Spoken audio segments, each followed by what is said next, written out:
안녕하세요. 11월 14일 원내 새누리당 브리핑 하겠습니다.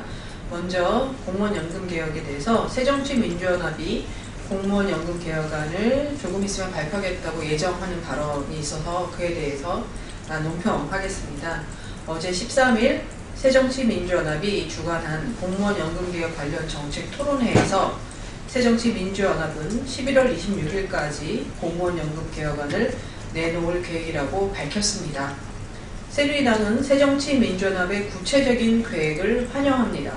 사실 공무원연금 개혁은 과거 김대중 정부와 노무현 정부에서도 추진했었던 여야가 따로 없고 정파를 초월한 국가적 과제입니다. 그러나 과거 정부가 추진한 개혁들이 결국 당사자들의 이해관계와 국가적 상황 등으로 인해 개혁의 강도가 약화되거나 오히려 후퇴하여 국민들의 부담과 고통이 점점 커져왔습니다. 만약 이번에도 근본적인 개혁을 이루지 못하면 향후에는 감내하기 어려운 재정적 부담을 미래 세대에게 고스란히 전가하게 됩니다.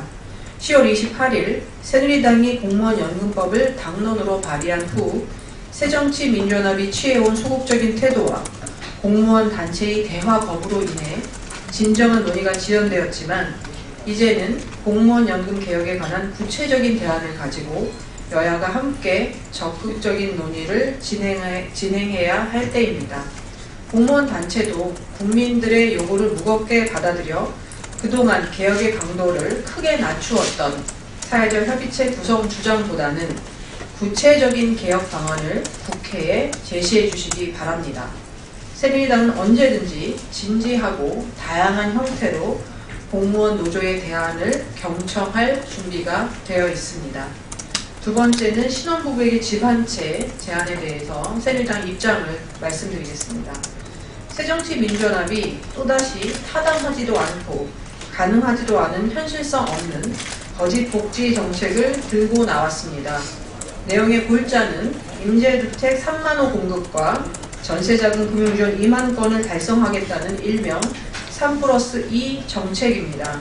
새정치민주연합은 어제 신혼부부에게 집 한 채를 이라는 포럼도 발족했습니다.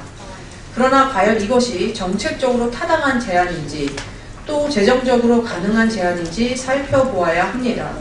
정책적으로 보았을 때 형평성에 큰 문제가 있습니다.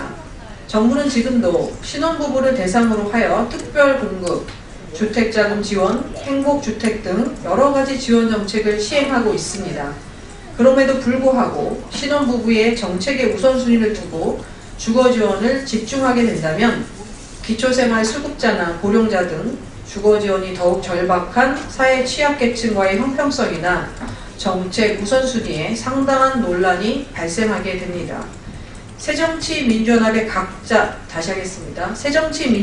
가짜 복지로 오히려 소득이 적거나 거동이 불편한 주거 취약계층이 피해를 볼 수 있는 상황입니다. 재원도 매우 빠듯합니다. 정부 예산 2,400억 원에 국민주택기금 3조 원을 사용하면 가능하다고 했는데 국민임대주택을 기준으로 연 3만 호를 추가 건설할 때 향후 4년간 국가 예산으로는 2조 6천억 원이 들고 기금에서 3조 4천억 원의 융자가 필요합니다.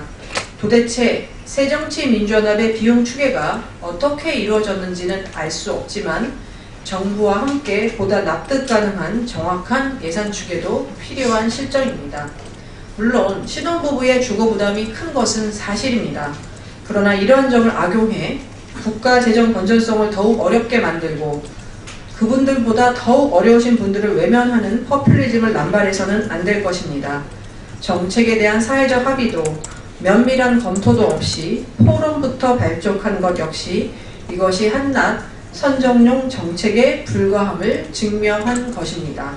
새누리당은 비현실적인 포퓰리즘을 지향하고 행복주택 프로젝트, 목돈 안 드는 전세제도, 주택연금 사전가입제도 등의 대학생, 신혼부부 등에게 실효적인 생애주기별 맞춤주거 정책 실현을 위해 노력하고 있습니다. 앞으로 신혼부부에 대해서도 필요하다면 추가적인 지원이 가능한지에 대해서 모색해 볼 예정입니다. 최근 정부도 무주택 서민 지원을 위해 디딤돌 대출 지원을 확대하고 유한책임 대출 제도를 시범적으로 도입하는 바 있습니다. 새정치민주연합도 비현실적 선심성 제안보다 경제 살리기에 방점을 두고 민생을 보살피는데 초당적으로 협조해 주시기 바랍니다. 이상입니다. 고맙습니다.